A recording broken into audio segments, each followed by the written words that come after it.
Dito po sa aming lugar, isang liblib na barangay, ang karaniwang pong tunggalian na nararanasan namin dito ay ang hindi pagkakaintindihan sa lupa. Kasi naman, noong unang panahon, sapat na sa kanila ang walang katibayang kasunduan na isinusulat sa papel.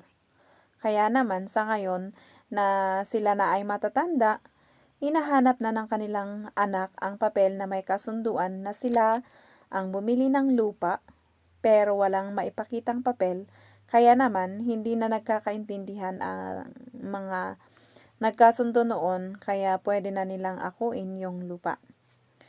Magkagayon pa man, naririto rin ang mga nakatatanda na silang pwedeng magsalita upang magkasundo ang dalawang panig. Kaya naman, ang una nilang gagawin ay magpapatawag sila ng pagpupulong ng magkabilang panig.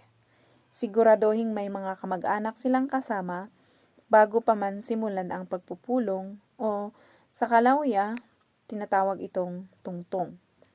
Unang magsasalita ang pinakamatanda o yung tagapagdaloy sa pulong. Tatanungin niya kung ano yung tunggalian nila tapos kung may sasaksi na mga elders na ganun talaga ang nangyari, dito na sila magsasalita. Ang mga lupong tagapamayapa at sila na ang titimbang ng mga statements ng magkabilang panig kung kaya't pwede na silang magpagawa ng pirmadong kasunduan ng bawat panig. Pagka nagkasundo na ang dalawang panig na magkatunggali, doon na sila magpapatawaran na siyang simulain na ng kanilang pagkakaintindihan.